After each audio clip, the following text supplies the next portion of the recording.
psycho थिएँ म psycho थिएँ तिमीले छाड्यौ अहिले मेरो बिपी लास्टै हाई ब्याच रे फ्यामिलीको लागि तिमीलाई बोल्न खोजे तर सकेन बोल्न फेरि पर्खिआऊ भनी भन्न खोजे तर कहिले मानेन कोही तिमीलाई के भएको थियो कहिले बोल्न नि खोजेन मेरो मनको कुराहरू बुझ्न नि खोजेन वर्कतिर मन गएको रहेछ तिम्रो तर झुट बोलेर छाड्यौ अहिले गाँजा चुरोट खान ताले चुप बसेर हुन त म लास्टै साइको थिएँ सबले भन्छन् अहिले मेरो बिपी लास्टै हाई ब्याच रे गाउँमा आफ्नो नामको छुट्टै साम्राज्य बनाएको थिएँ कान्थेन गाजा कोटी तर अहिले नखाने नसा केही छैन बे आज तिम्रो लास्ट याद आएर मैले ऱ्याप लेखिदिएँ प्रश्नहरू मनमा धेरै खेलिरहेको छ तिमीले मलाई छाड्नुको कारण खासमा के थियो र धनी नभएर छोडेको भयो एकचोटि बन्थ्यो मात्र तिम्रो लागि त जेनी गरिदिन्थेँ मर्न त तयार थिएँ यो पैसा भन्ने चिज के हो र पुरै दुनियाँ नै जितिदिन्छ तर त्यस्तो नि केही भनेन खालि झुट मात्र बोलेर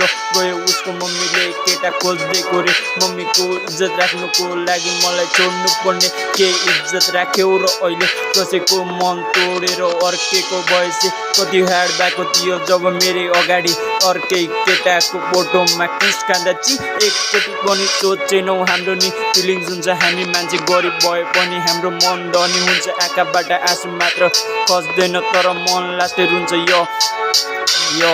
किन तिमीले बुझ्न खोजेनौ फिलिङसँग खेलेर के पाएछौ तर भन्ने गर्छन् यो कलियुगमा गरेको हरेक गल्तीको सजाय यही जुनीमा भोग्नुपर्छ रे तर म त्यस्तो होस् भन्दिनँ भगवानसँग प्रार्थना गर्छु उसले खोजेको खुसी उसलाई सबै मिलोस् भनेर तर अझै अर्को प्रार्थना गर्छु मेरो मन दिमागबाट उसलाई भुलाइदेऊ भनेर हुन त म लास्टै साइको थिएँ सबले भन्छन् अहिले मेरो बिपी लास्टै हाई ब्याच रे गाउँमा आफ्नो नामको छुट्टै साम्राज्य बनाएको थिएँ खान्थेन गाजा कोटी तर अहिले नखाने नसा केही छैन बे के अब मरेपछि आउँछ र हेर्न मेरो लासलाई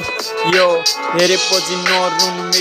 मैले कति माया गर्दै मात्र एकचोटि बुझिदिनु आकाशको तारामा हेरी एकचोटि मसँग बोलिदिनु म आउला तिम्रो सपनामा त राम्रोसँग कुरा गरिदिनु यो मरे नि मेरो आत्माले शान्ति पाउने छैन एकचोटि तिमीसँग हाँसी खुसी म बोलेसम्म म मरेको त्यही दिन राति तिम्रो सपनामा आउँछु बस तिमी हाँसी खुसी बोलिदिनु तब मेरो आत्माले शान्ति पाउँछ त्यसपछि सायद तिम्रो याद मलाई कहिले आउन जिउँदै हुँदा त भुल्ने मान्छे तिमी मरेपछि त कति नै गाह्रो पर्ला र 2 दिनको रिलेसन थियो यो जुनीमा त भुल्न सक्दैन तिमीलाई दोस्रो जुनीमा नि भुल्न सक्दैन जस्तो लाग्छ जसलाई आफूभन्दा बढी माया गरे त्यही टाढा टाढा किन भाग्छ जब आफूले चाहेको मान्छे टाढिन्छ तब यो मन दुनियाँबाटै हारिन्छ कसैको विश्वास लाग्न नि तालिन्न कसैको ज्यान मारिदिन्छ कसैको फ्युचर बर्बाद गरिदिन्छ यो जो सफलताको सिडी चढ्न खोज्छ त्यस्तो टेन्सन लिने होइन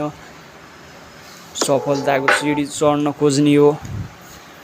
केटाहरू यो केटीसेटीको चक्करमा चाहिँ टाढै बस्ने हो भाइ यो